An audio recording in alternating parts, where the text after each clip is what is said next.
Kenny, glad to have you on the show, man. Sure. We just wrapped a week in Maui, Yep. helping with the Maui basketball, and man, watching you out there with the kids has been inspiration.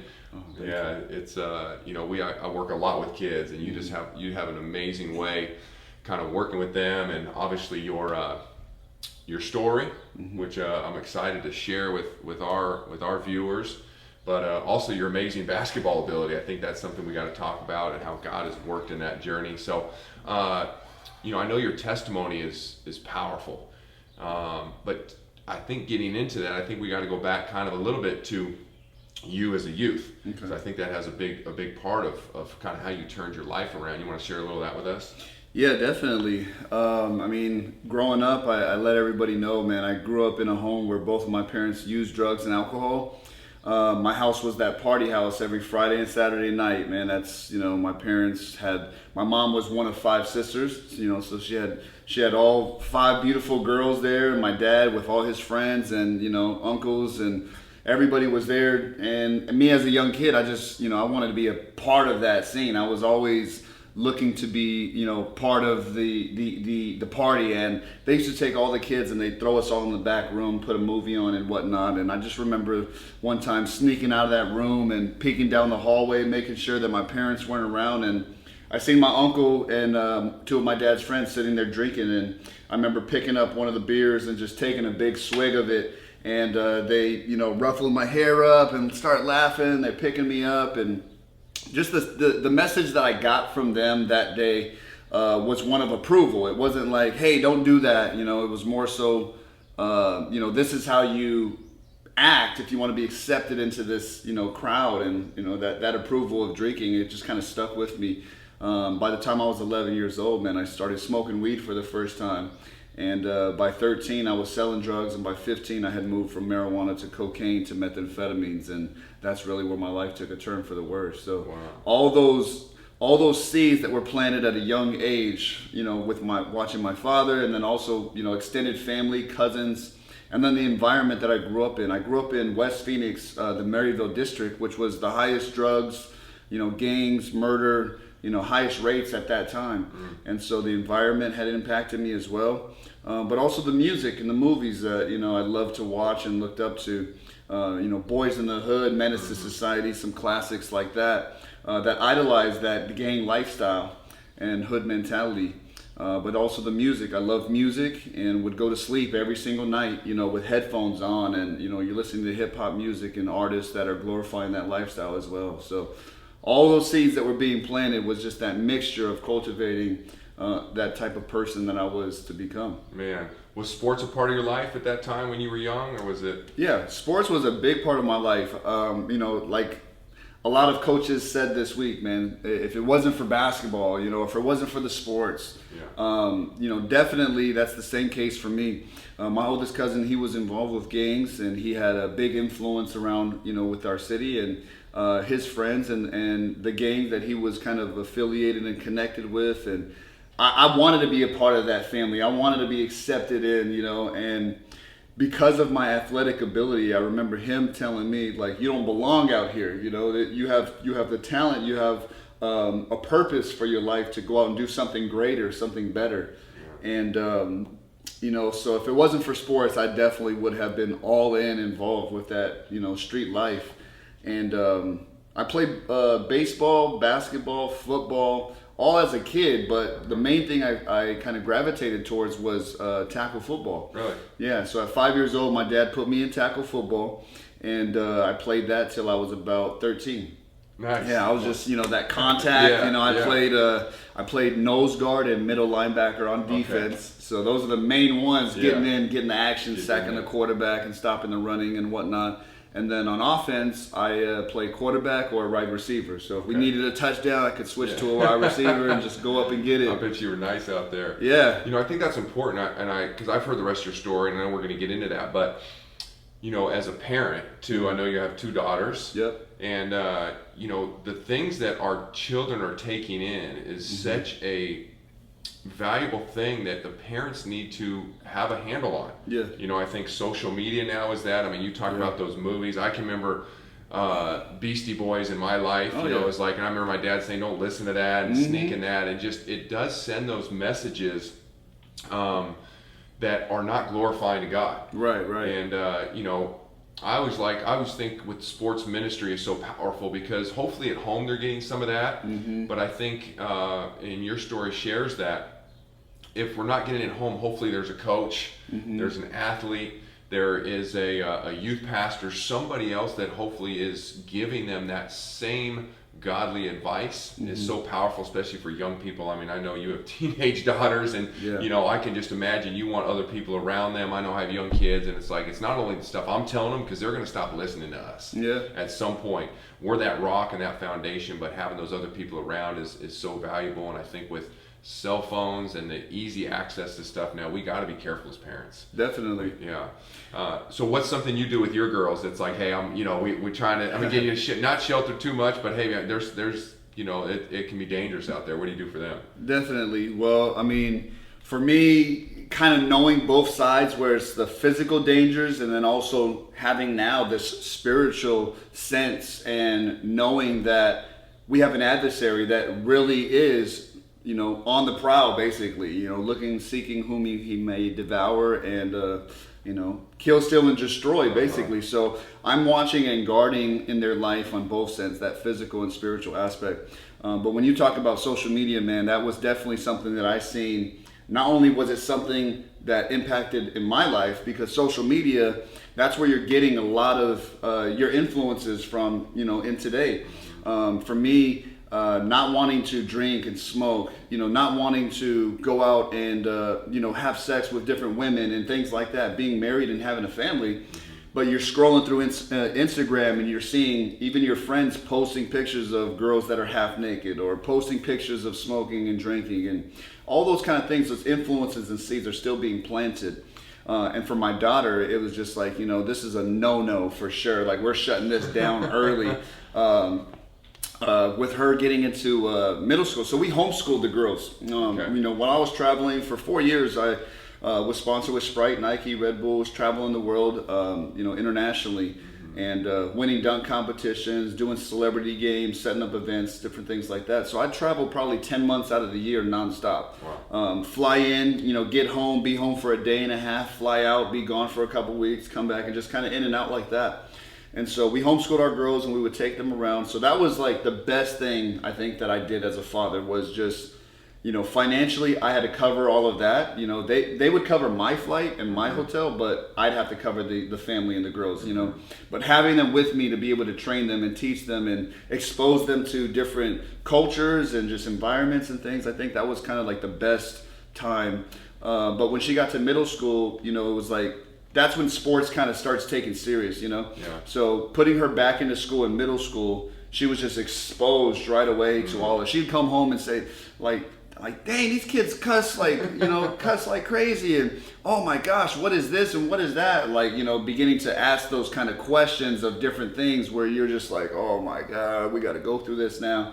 So that's when it was like, all right, let's sit down, you know, mom and daddy's going to talk to you about this and that and the other. And so we had to have that, the birds and the bees conversation. Yeah. We had to have the conversations of all of that kind of stuff. And so it was kind of crazy, but shutting down the social media aspect with her wanting Snapchat and all that other stuff, and just kind of explaining to her why it's not beneficial to her. And, you know, she didn't understand. There were some arguments, you know, things at first, but I think with her, because we've ingrained God's word into her at a young age, when I'm able to talk to her on a spiritual level, to be able to say, like, you know, okay, this may not affect you, but when you drink this and put it into your body, the effects that can come out of that, whether it mentally or physically or emotionally, are going to have some effects down the road. And when we're able to talk to her and explain things like that, it's beautiful. Her name is Uriah, and you know, that came from the Bible, but it means the light of God. And it's just so crazy to see, like, even how picking her name, like how it kind of shapes her knowing her name has shaped her in itself to kind of be that light, you know, for her school and other things. So she's able to take that in and be like, okay, I understand it, you know, and yeah, I can't join in with everybody of being on Snapchat with the friends, but I understand why it's beneficial for me to stay away from that. That's great. That's great. I think parents need to hear that because we're the only parents they have, and Yeah. I think guiding them in that is the proper way to do it. We can't, because at one point they're going to leave home. Yeah. And it's like if we haven't prepared them, we can take that away. But again, I think the teaching and correcting and walking them through that path of how to handle the cell phone, Yeah. how to handle the temptations in the school, and it's going to be hard, especially that teenage years, Yeah. man. We're not there yet, but I love talking to people that have been through it because it really kind of like, okay, here's some good advice and things you can take through there. It's a major key, and because my parents were more so, you're not gonna do this. Even though they're sitting there drinking, they're telling me I'm not gonna drink. Yeah. It's like that saying, "Do as I say, not as I do," type of thing. Yeah. Your actions are always gonna speak louder than your words, Yeah. no matter what. And so I've tried to, live a lifestyle, in home and outside. You know what I mean? You hear the stories a lot of pastors or other players or people that represent God, out in the public, but then have something that's happening before. And so I try my best to live that righteous lifestyle in home, so that way they see, that it's not just a gimmick or an act, that this is Well, I real think, life. yeah, I think too, it's good for them to see us make mistakes. Oh yeah, for sure. Because how do we handle those mistakes? And even like apologizing to our kids, like, hey, I got quick with you. I raised my voice. I didn't want to do that with you. So they can see, like, how am I supposed to, when I mess up? Yep. How do I handle that? I think that's really powerful too. And we talked a lot this weekend in church, getting to share with the church over here in Maui. But it was funny because one of the panels mentioned being a drug problem, and getting drugged to church was their drug problem. Yeah. Drug to Bible studies, drug to I love that term. But I think, again, same thing as a parent, like, the kids didn't like it at the time, but each, I think you had a similar thing, but it's like, that is powerful. We have to be the parent. Yeah. And we know that we're planting those seeds and those things that are good for those kids, because obviously they don't know what's good for themselves. Right. And, But they think they do, though. Yes, of Just course. like and we all we do. can remember. Yep. Yeah, for sure. All right, let's switch gears a little bit, and I'd love to hear more. I know you're the International Slam Dunk Contest, and kind of how that journey began. I mean, because you are really the originator of the dunk guy and the person that's able to make a living off dunking. We see people do it in the NBA, but that's another side of it. You really kind of create this niche for you, kind of just how you fell into that. I know there's a little spiritual part of that for you, and just what that journey has been like. Yeah, definitely. Well, I mean, just to start off, like I said, I had a dream to become a professional athlete, as a kid. And, the dream got sidetracked and all that, so I didn't get to go the traditional route of, balling out in high school, getting a college scholarship, going and playing, and then, the dream of, balling out in college and then getting drafted to the NBA. It just, I dropped out of high school at 15 years old. I didn't get to play, that's still one of my biggest regrets in life. It's just, not playing high school basketball, not getting to, lace the shoes up and go out there and hear your name called and your family and everybody coming out to watch. It's just, that's just what it is. So I had a different route. And for me, it was like, I never gave up on the dream though. And so, out of high school, out of college, out of that whole situation, I began to fall in love with dunking. Even since I was a young kid, my dad bought me a hoop at 10 years old. It was one of those hoops that you could hit with the broomstick and then it would lower it down, The only hoops I can dunk on. Yeah. we lower it down to like 7 feet, and we just have these dunk offs, And so, friends from my neighborhood and everybody, we'd come and we'd be like, okay, I'm Michael Jordan, I'm Dominique, I'm this, that, and Spud Webb, and, throwing down dunks. We'd have our own dunk competitions and whatnot. And then Vince Carter in 2000, when he came and you had the elbow, the 360 windmill, between the legs, all those different dunks happening. For me, it was just like, that changed the game. That opened it up to where it was just like, what new dunks can be done? And, that's when I started trying windmills and trying 360 windmills and just kind of going from there. So at 17, I started winning like local dunk competitions, the 3-on-3 hoop it ups and things like that. And then, at 19, I won the dunk competition, and then it just so happened that Shaquille O'Neal's cousin was one of the judges there. And he told me after winning the contest, he said, yo, Shaq is having a national dunk contest in LA. And I think you got what it takes to win it. Would you be interested in coming out? And I was like, oh, for sure. Well, like, when is it? And he's like, it's tomorrow.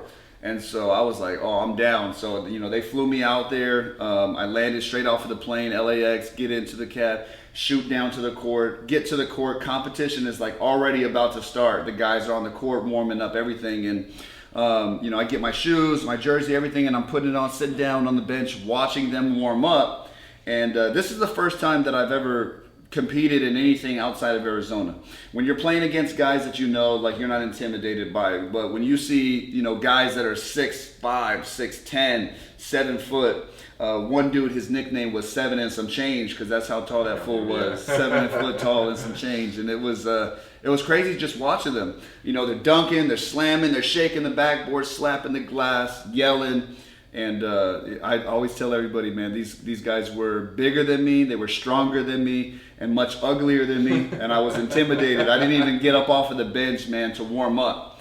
And luckily I didn't have to go first, because if they would have said, all right, Kenny Dobbs is up first, I would have just looked around like, who's Kenny Dobbs, But I got to go fifth in that contest. And I got to see the guys get up and do the same dunks that I watched them do in warm-ups. And that's what kind of gave me the confidence to be like, all right, these guys aren't as good as I thought they were, because no one's going to do the same dunks in warm-ups that they're going to do in the contest. So I remember going up and throwing it off the glass, catching it, windmilling it, braids flying through the air.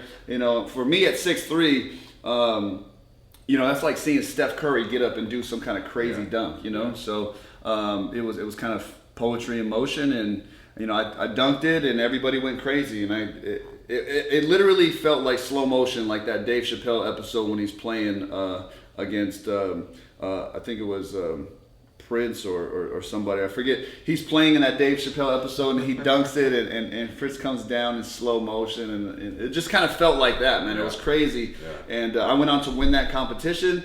And when the video and everything came out, people started hearing my name. We dropped a video of just like all my dunks of me preparing for the competition, and that video just went viral. Like overnight YouTube sensation, millions of views. And I got a call from Sprite, and a week later I was on tour with Sprite. So that's kind of what kicked it all off. But I began to, like anybody, you become a student of the game. So I started looking into what everyone else was doing. Oh, I didn't know there was a dunk community, or anything like that happening. And way back in overseas, in France and in Europe and places like that, there was a guy named Kaddour Ziani, who I consider like the godfather of dunking. He was going out, and they were organizing these dunk shows, and they were competing and doing different things out there. And he had a crew of like 3 or 4 guys that were just doing amazing dunks. And NBA players, when they would travel out there, they would put on games and shows and things. And so when I seen that, that's what was like, for me, it was like, wow, like that's amazing that they're showcasing their talent and they're putting on those shows. Well, I had already changed my life, and I had already began speaking in churches. I began, doing music and performing, and I already had kind of like a sense of organization to put on events. And so what I did then is I combined my speaking ability with my basketball dunking talent, and that's why I kind of created, a dunk show presentation and things like that. Yeah. So I used the dunking ability to draw people in. There I was able to share my testimony, my story of what God had done for me in my life. So that's kind of was the creation of it all. But going forward, I knew that no one's going to want to see me dunk unless I dominate the game first, And in the Bible, we're called to be the head and not the tail. So I began training, and I said, okay, these guys are the guys that I can see that are out there that are doing it. I want to be the best. In order to be the best, I got to beat each one of those guys. And so we dropped a video that, the underlying theme of the video was anything you can do, I can do better. And so I took that beat and we sampled it, and on that video I'm just doing all the dunks that I've seen other people do, but just with my own twist, my own flair, my own style. And then plus I begin to combine people's dunks. So if your best dunk was a 360 And his best dunk was between the legs, then I was going 360 between the legs, and I was doing it the reverse way to make it harder, or I was jumping over people, or whatever the case would be. Yeah. So that's kind of what made it go viral, that doing something that no one else had seen before. And then going into the contest, I was studying my opponent like a good boxer. Now I know what your best punches are, and I'm ready to counter that and dominate you in the fight with more power punches. I think it's great for people to hear that. Like, you took that serious. This is a job. I'm going after it. I'm going to work hard. I'm setting goals. I think we can see, you see somebody on a video, or you just think, oh, this just happens. Yeah. And I think we lose sight of, oh man, that guy can jump. God just gave him that ability. Now, no doubt God gave you some there was definitely a talent that God gave me, but it took a lot of hard work. Absolutely. I just don't want people to glance over that. I think that, any athlete, that's some people are more blessed. You can't make yourself 7 feet tall. Right. You can't give yourself, the hops that you have, but God's given all of us those talents, and we're to work towards that, and I think people get discouraged. They see this guy, oh, he can do that, or he can do that. It's like, you forget all the work that goes into that. We watch the ball go in. We don't think about the backside, the backside story. So like Muhammad Ali said something like, you're celebrated in the ring when the lights are on, but the champions are made outside the ring when no one's watching. Yeah. And that's kind of how I approached everything. Even how I shared it at the panel when we did the interviews. It's like, my training. Normal people are going in and training for their game, and like thinking, oh, my game's on Sunday, I'm going to work out, I'm going to train myself. And for me, I was training like unto God. Like, so when times got hard and other people would kind of slack off on their last set, me, it's like God is watching nonstop. And I am a soldier of Christ, basically. Like, I'm on God's team. I got to be the point guard out here. And so I put that pressure on myself to push harder. And that kind of transformed my training. It wasn't just about a physical training. There was a spiritual, mental, and emotional and training that was also taking place during that. And I think that's what gave me that edge, to be able to go out and dominate and become the best. Yeah, that's awesome. So this is a great segue for you to kind of share. I know you had basketball dreams of the NBA, and then what God has done with your legs. And then I think just kind of the way God used, obviously, your talents and moving that into that dunking thing, because that wasn't a thing. Like, kids, I'm going to be a dunker when I get older. Yeah, so kind of just share how God's used that transition to obviously open up this platform. Yeah, so, like I said before, my goal was to become a professional athlete. I wanted to get drafted to the NBA, and because of the negative choices that I made, that path just wasn't open to me. But it wasn't something that I gave up on. I put my trust in God, and when I gave my life to Christ, immediately I wanted to do something for His kingdom. I wanted to help build. I wanted to share that message. And I thought it was going to be through music, because all throughout high school, man, we would just smoke weed, freestyle, make beats, like do that kind of thing. And that was like our life. And so for me, I had a passion for music, and I thought God was going to use that passion now and refine it and purify it and do it for Him to help draw people in. But God had other plans, and in the same sense of me becoming a professional basketball player, I always thought, you see Steph Curry, he makes the big shot, he gets the interview, he's able to give glory to God at that point. I know for a fact, if I just would have made it, there's no telling if I would have been a Steph Curry or not. Maybe I just would have been a bench player. Maybe I would have been the guy that they let in, the last couple minutes of the game that, hits a shot or gets a freestyle dunk, on the fast break. And maybe I get to glorify God, when I'm interviewed. But God did something even more amazing, is He created my own platform. He allowed me to use that creativity that He's given us all. He's given us this way of thinking of life, not only to be able to make money and provide for yourself, but a way to impact people and draw them closer to you. And with dunking, that was just something that I gave to God, and He gave me a platform and allowed me to multiply that and gave me the creativity to try to figure out the best way to do it. And I know if I would have just stuck with music, I doubt I would have had an international platform. I doubt I would have had the millions of views and all the kind of stuff like that. But now if I decide to do music, there's millions of people that have heard of the name Kenny Dobbs. Yeah. And now, maybe interested in hearing what I got to say lyrically. So it was just, God's way was so much bigger than my own. Yeah. even me playing basketball, I would have never been this big name that everybody would have known. Yeah. You know, you see it a lot when they interview LeBron or Kobe or somebody and they ask them, you know, hey, the new guy you guys are playing against, how do you feel like you're, and then they're like, who? Yeah. You know, they act like they don't know him and things like that. You know what I mean? You ask somebody about Kenny Dobbs now, and even in the NBA, you know, they know the dunk legend or the dunk king or whatever they call. You know, different guys call me different names or whatever. The dunk OG or whatever it is, man.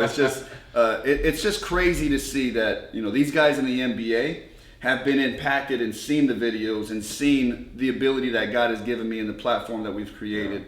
And just to have the respect, man. I look up to LeBron and Kevin Durant and Kobe and those guys. And, you know, after winning the Sprite showdown for NBA All-Star Weekend, man, Kobe came out and, like, congratulated me and, you know, walked by everyone else and, like, just came straight up to me and told me it was just amazing, you know. And to have somebody like that and LeBron and those guys tell you those kind of things, it's so humbling, because those are the players that you're looking up to. And you know, they said that was the best slam dunk performance they had ever seen since Vince Carter. Nice. And that was just, I think that's the ultimate compliment that I had, you know, received. And then with meeting Vince Carter, and I'm like, you know, what's up, Vince, man? You know, I'm Kenny Dobbs. I'm like, I know who you are. Yeah. You know, and him already seeing and knowing that, and I'm like, man, you're the greatest dunker of all time. And he's, you know, no, you're the greatest dunker. You know, I'm like, that kind of thing is just, wow. You know, I was just so humbled by all of that. So to know that dunking before was never a thing. Mm-hmm. You couldn't make money off of dunking. It's either you play basketball and you entered the NBA dunk contest, and that was it. But we've now created our own lane, our own market. And I'm just, you know, I give God glory for just allowing me to have a hand in creating that market that provided for so many other people. And all the sacrifices of time and hours in the gym that were spent and gaining that attention to where now you have TV shows like TNT and, you know, Slam Magazine and all these other places that are now covering. And you have NBA players, you know, Kenny Smith, Charles Barkley, Shaquille O'Neal, recognizing dunking as a profession. And you actually have professional dunkers now, which is just crazy. Yeah, that's really neat. I don't want to lose sight of, you know, God was preparing you for that. For sure. You know, and I think it just happened. You know, but I think when we submit to God, and I think it'd be great for you to share the kind of the other side of your testimony. Obviously, we heard, you know, the tough lifestyle and the drugs and the gangs and things that you were around. But I think when you submitted to God, some doors opened that you wouldn't even think about. And right. God, I think that is a valuable part of what we need to be doing as followers of Christ. Mm-hmm. You know, opening up. So. Yeah, share a little how that, you know, when you made that transformation, I know with your family and your mom and dad, like that's a powerful thing for people to hear. Well, I mean, it started with, you know, as I mentioned, you know, I had those negative influences. I had that negative environment that I was growing up into. But one of my earliest childhood memories was, you know, I was asleep on the living room floor and I woke up to the sound of glass breaking. And as I look at the door, I see somebody's hand reaching in to unlock the door. So someone was breaking into my house. I sprint down to the hallway to wake up my dad, tell him someone's breaking in. And by the time I make it around the hallway, I see my dad wrestling with a guy, and I just see a gun waving in the air as he's holding him there. And my dad sees me and he yells to me to go grab his shotgun. And as a kid, I grew up hunting and shooting with my dad. So, you know, carrying a gun, using a gun, loading a gun, you know, I was already very familiar at a very young age. And I was about 8 years old at that time. And I remember, you know, pointing it at the guy as I come around and just waiting for my dad to tell me to shoot. And, you know, luckily I didn't have to shoot. And, you know, once the guys seen that, you know, they ran off and whatnot. I just thought, man, we live in a bad neighborhood. This is what happens. But my mom knew the truth. And the truth of the situation was that was a drug deal that had gone wrong. And that was a real tipping point for her. She decided at that point that she no longer wanted to be involved with drugs and, you know, that whole lifestyle of alcohol and having my dad using drugs and selling drugs and whatnot. So she gave him an ultimatum. She said, you either change your life or you're going to lose your family. And at that point is when they separated. And, you know, I had to visit my dad over here, my mom over here. And at a young age, man, just being so frustrated and angry and not having anybody to talk to and not knowing how to communicate my feelings, I began to get into a lot of trouble at school, and just stopped caring about my academics. Started to get into a lot of fights at school, and just really a lot of anger towards my mom. To me at that young age, she was the one to blame. She's the one that kicked my dad out, and that whole thing. I didn't realize the bigger picture. But as time went by, when my dad seen that she had the car packed up and was like, this was it, she's leaving, not coming back, I think that's when it really hit him that I'm about to lose my family. And so, out of desperation, he made that decision to give up the drugs and alcohol and to keep his family together. And, as you've seen over here, man, I had my whole family out with me in Maui for the first time. My mom and dad are still together to this day. So that was like that seed that got planted in my heart. Seeing my mom give her life to God, seeing my aunts and uncles slowly, one by one, coming to Christ, and then seeing my dad, for the first time, lift his hands up and receive Christ. And that kind of thing was all the seeds being planted. But for myself, I wasn't ready to make that change. I wasn't ready, Now I'm getting my butt drugged to church, just like we were saying before, I'm being drugged to church on Sunday mornings when I used to stay home with my dad and watch football while my mom went to church. Now it's like we all got to go. So, at that time, I'm using drugs and I'm selling drugs and into my teenage years, but we're still being put in church, So I'm hearing that message. Even though I'm not listening, like God's word says, is that when that word goes out, it never comes back void, and so it was being planted into my heart. But like I said, when I dropped out of high school at 15 years old, and me and my dad got into a physical fist fight, that was when I got kicked out of my home. Now I didn't have my parents telling me what to do. I dropped out of high school, and it just got worse. I moved from marijuana to cocaine to methamphetamines, and I was beginning to rob people. I was beginning to break into people's cars, break into people's homes, made the news for robberies that were happening around. And to me, it was like so much outside of my character to begin doing those things, but because of the need for money and, drugs and supporting your own habits and partying and things like that, I was willing to do anything and everything to provide for myself with the desires of my flesh, basically. Up until the time I was about 17 and a half years old, me and 3 of my friends had got caught. And I got away, but they had got caught. And in the streets, you're always taught that you don't snitch, you don't rat on your homies. And, the next morning, I was being waken up and arrested. And I had no clue how they had found me. Until they told me, your friends had turned you in, told us your name, what you look like, where to find you. And sitting in that jail cell, man, that's what really broke the mold for me, is realizing that, I was taught that the streets, that your neighborhood, your family would have your back. And I had turned my back on my true blood, my parents, my family, and turned my back on God. And, it was at that time that I realized all the choices that I was making, that I was now beginning to reap the consequences for that. And in that jail cell is when I hit my knees for the first time, and I cried out to God, and I begged him for a second chance, and I made a promise and a commitment that if he can get me out of that situation, that I would change my life. They were going to try me as an adult, and I was looking at 6 to 9 years in prison. And my pride as a young man first was like, okay, I can handle 6 to 9 years. But then I started to think, well, what if somebody tries to test me? What if they try to, disrespect me, and things like that you've seen in all the prison movies, and I'm like, you got to fight. And what if somebody pulls out a shank and tries to hit you, and now you take it from them and get them before they got you, and now you just committed murder? You think you're going to get off easy, or you're going to get more time? And I'm like, I had to deal with all these things spinning through my head in a short amount of time, that I was realizing that if I go into prison, I may never get out. And then I started thinking, how is that going to impact my grandmother, my cousins, my younger sister, my family? And so that's when I was like, you know what, this is it. I need to make this change. Because my dad always told me that my life would either end up either dead or in jail. And he was right, And so that's the point that I, for the first time, cried out to God.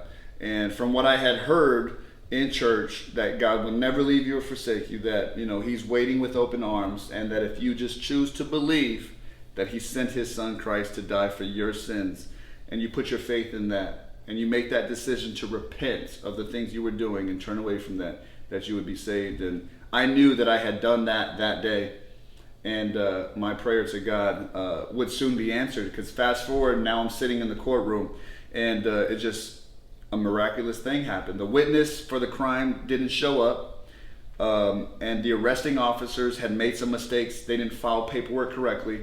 My 3 friends took responsibility for their own actions, and just with all of that falling into my favor, the judge was forced to let me go. I had to pay over $8,000 in fines for the helicopter chase and damaged property and things like that. So I didn't get off, completely free. I still had some consequences I was going to have to pay for.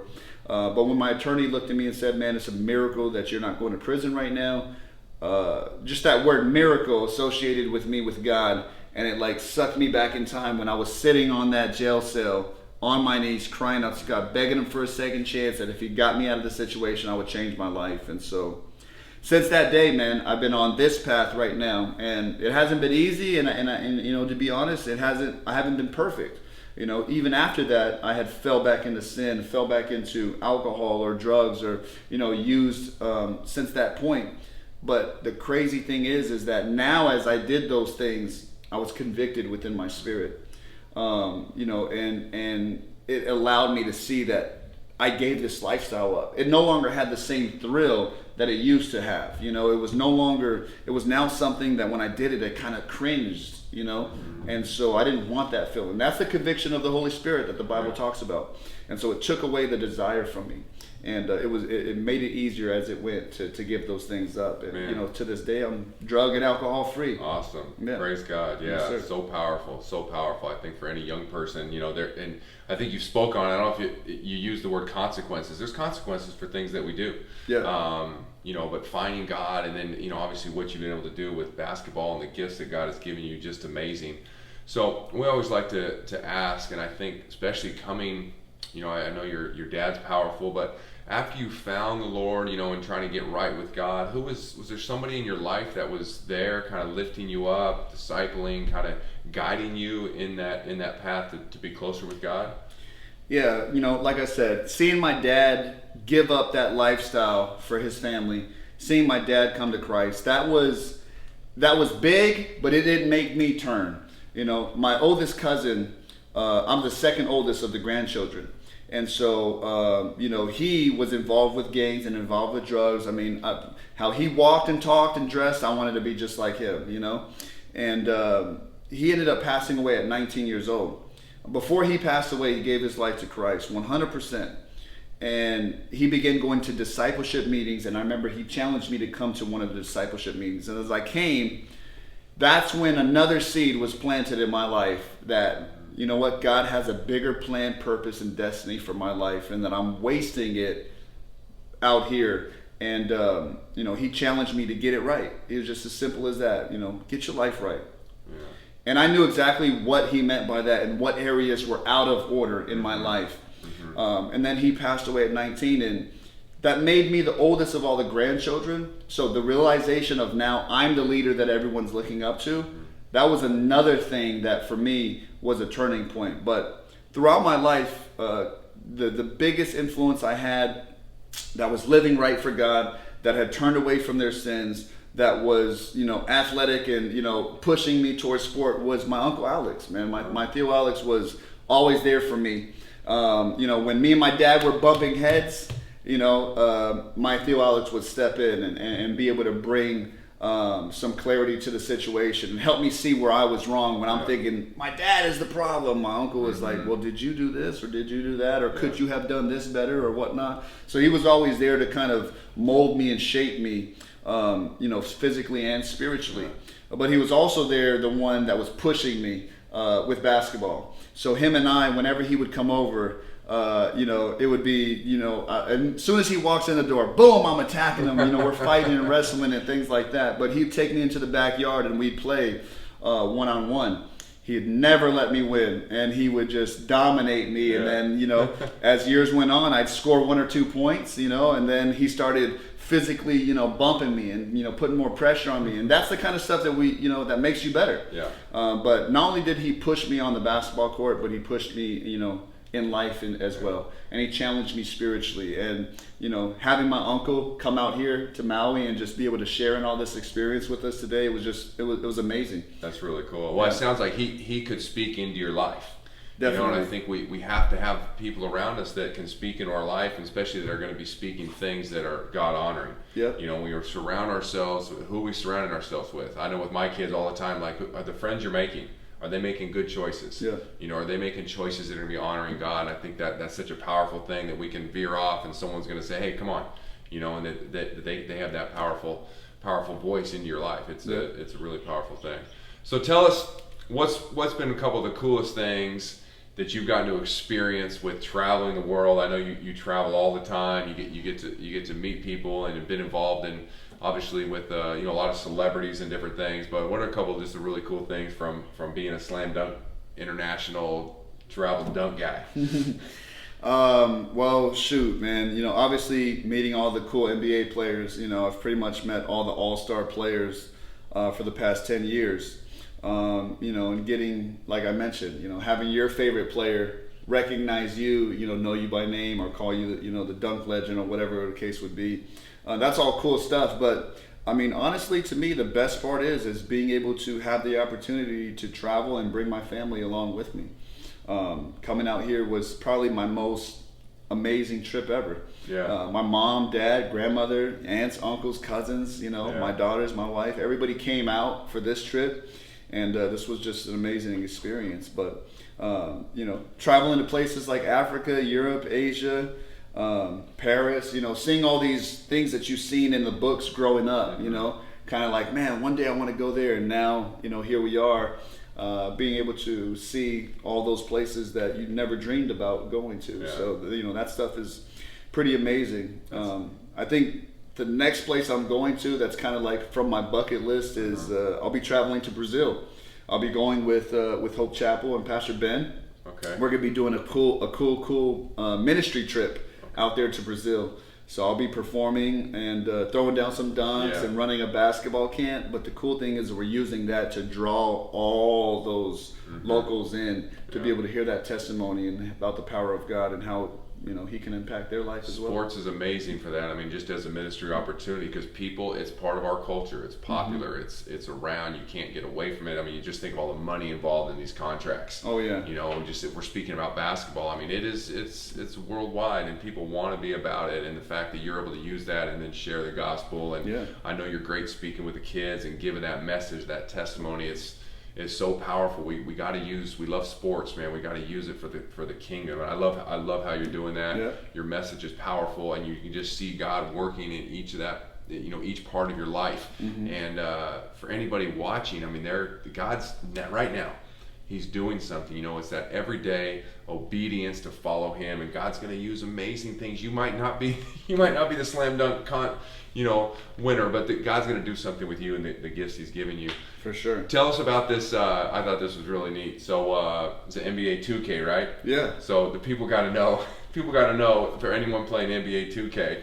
Yeah, man. It was you know, just an amazing experience. Like I said, I never thought I would have these opportunities. You know, I became like the first Nike athlete to get signed outside the NBA. Nike just never sponsored or endorsed any other athletes that weren't professional athletes, and I became the first dunker to get, you know, sponsored and endorsed with Nike.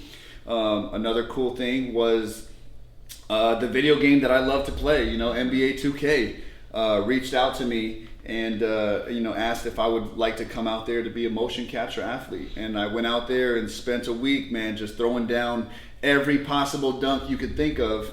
And they took all the body movements, you know, they put you in a tight suit with all these sensors and cameras all over, and, you know, you're just doing all the crazy dunks from LeBron James signature dunk, you know, to Michael Jordan, to your own signature package, you know. So my dunks of going between the legs over people or under both legs or behind the back, you know, all of those dunks got put into the game. And, you know, you're playing the dunk contest or you're doing a dunk with Westbrook in the game, you know, and I'm just like, oh, that's my body movement. Like, you can tell that that's you. So it's just a pretty cool experience to be put in a video game like that and have that opportunity. You know, just a childhood dream to be able to come true. It's just amazing to be able to say that, you know, my goal for my life was this direction.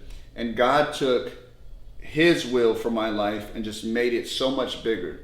And a lot of times we have a problem putting our trust in the Lord enough to be able to say, okay, God, not my will be done, but your will be done. God's plan, I can tell you 100%, is always bigger and better than your own. Yeah. And so that's, when they asked me what my favorite scripture was, I always said, Isaiah 40:31 is those who put their trust in the Lord will soar on wings like eagles. And, ever since that day I put my trust in God, I've been flying, man. So yeah, it's been well, amazing. you fly for sure. I think the only way the rest of us are going to dunk like you is we got to play NBA 2K. That's great. I know I've heard you share that verse before, and actually on our club basketball uniforms at Shepherd, we actually have the verse on the side of the shorts. Oh, sweet. Yes, that's the same verse we use. Awesome. What a great verse for you. So if you just had a minute just to kind of you sharing with people that love to watch you dunk and are watching right now, what's the thing from your heart that you want to share? Man, for those of you that are watching, I would just say a challenge. I always leave every single camp, every single speaking engagement with a challenge to my audience, and the challenge is three keys, man. It's that number one, that you would take your goals and dreams out of your mind. Every successful person, you're talking about multi-millionaires, every single one of them has this one thing in common. They stopped thinking about making something happen and they put it down on paper. They created a plan of action. A dream that is just left in your mind it's just a wish. You're hoping to make it happen one day. But when you take that dream out of your mind and put it down on paper, now you have a goal that's set with a plan of action on how you're going to get there. So, number one is that you take your dreams out of your mind, create your own dream journal, put it on your phone, whatever the case would be, but take those dreams, put it down on paper, create your plan of action so you know what steps you're going to take to be able to accomplish those dreams. And the next thing is that you see yourself as a leader. It wasn't until I seen myself as a leader that I stopped following the footsteps of this world, whether it was, to drugs and alcohol, partying, or whatever the case would be. I seen myself as a leader for myself and my family, and I began to rise up and set a path that I felt I would be proud to have my family follow after. And when I stepped up as a leader for myself and went back to school and I graduated, got my high school diploma and walked on, got a full scholarship for basketball, as a leader, I sacrificed time to be able to make that happen. I gave up the parties, the drugs, the video games of playing back then in my teenage years. I sacrificed time and I set those goals and I made it happen. That path that I carved out as a leader, every single one of my family members from this point on has all graduated from high school and went on to college. And so, blaze that trail for your family. Be that leader that they can look up to. And number three, man, last but not least, is put God first in your life. Realize that we have a creator that has given you a plan, purpose, and destiny for your life. We didn't come from monkeys and evolve into what we are today. When I was growing up, that was still being taught in school. And it's just crazy to see, how the world would want you to believe that you're here by accident. But the truth of the matter is that we have a God, we have a creator who has created this world and created you with a plan, purpose, and destiny for your life. And the sooner you can tap into that true source of life, the better you're going to be with your life to making the impact and living your calling. So that's it, man. That's a great word. Prayers up for you. I hope we can all just send a prayer up that you would just continue just bringing that message everywhere you go. It's a powerful thing. So before we leave, we always like to ask our guests to turn us on to someone else in your world that that is that's playing for eternity and living for God, and we want to try to get them on the show. So who do you got for us? Man, a lot of people kind of came to mind when you first told me that, but I think right now the person that I'm being inspired by the most is a friend of mine, a brother of mine in Christ that has grown up in the same area that I grew up in the Maryville district, and has went on to just accomplish some amazing things. Not only did he become an Olympic gold wrestler, he won the Olympics, and now he's a two-time champion in the UFC. Henry Cejudo, man, we're going to nominate you. You got to come on the show, man. Meet my boy Josh. They're doing incredible things out in California with the ministry and this platform, this podcast. So I pray and I hope that Henry accept the challenge. All right, Henry, we're coming for you, baby. Yes, sir, man. Well, man, Kenny, thanks so much. It's All right, so bro. good to have you on the show. Yes, sir. And best of luck to you, man. All right, thank you guys. All right, Awesome. God bless.